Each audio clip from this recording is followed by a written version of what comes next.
வெளியில போய் வேலை செய்யறவங்களை விட இவங்க தான் அதிக வேலை செய்யறாங்க. நான் இங்க வந்து ஒரு வாரம் கூட ஆகல, எனக்கே இவங்க எவ்வளவு வேலை செய்யறாங்கங்கிறது தெரியுது. உங்களுக்கு தெரியலையா? இவங்கள போய் நீங்க சும்மா இருக்காங்கன்னு சொல்றீங்க. ஒரு நாளைக்கு இவங்க எவ்வளவு நேரம் நின்னுட்டே இருக்காங்கன்னு தெரியுமா? மத்தவங்க எல்லாரையும் விட இவங்க தான் ஹெல்த்தியா சாப்பிடணும். இன்னில இருந்து நீங்க முட்டை சாப்பிடுறீங்க. நீ என்னமோ என்ன குடும்பக்கார மாமியார் மாதிரி பேசிக்கிட்டு இருக்க. நீ இருக்கிற திசை பக்கமே வரக்கூடாது. இனிமேல் சமைக்கிற உங்களுக்கு சாப்பிடறதுக்கு இந்த வீட்டுல உரிமை இல்லையா?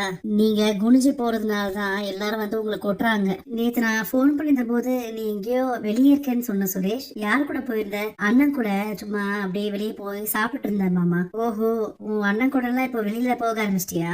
அண்ணன் கிட்ட என்ன பேசிக்கிட்டு இருந்த? வேற என்ன மாமா, வேலையை பத்தி தான். அப்ப அவர் வேலை வாங்கி தரேன்னு சொல்லிட்டாரா? இல்ல, அப்படி என்கிட்ட தானே பேசணும், ஏன் அவர்கிட்ட பேசுற?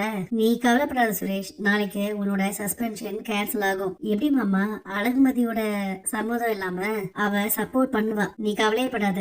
இந்நேரம் நாளைக்கு உனக்கு வேலை திரும்ப கிடைச்சிருக்கும். என்னங்க இது, அவங்க சாப்பிட்ட வேஸ்ட் எல்லாம் நீங்க எடுக்கிறீங்க, அவங்க எடுக்க மாட்டாங்களா?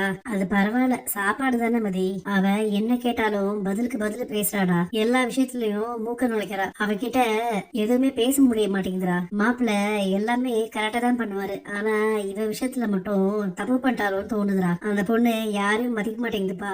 உனக்கு சீக்கிரமா வேலை கிடைக்கலன்னு வையே, உன்னையும் மதிக்காது. அவ உன்கிட்டயாச்சும் நல்லா பேசுறாளா இல்லையா? நீ கொஞ்சம் அவளை உன் கண்ட்ரோல வைக்க பாருப்பா. அவ எதிர்த்து எதிர்த்து பேசுறது மட்டும் இல்ல, மலரையும் கெடுத்து விட்டுருவாளோன்னு தோணுது. வேலைக்கு போற பொண்ணுங்க புருஷனுக்கு சப்போர்ட்டா இருக்கணும். நீ கொஞ்சம் அவளுக்கு சொல்லி புரிய வை.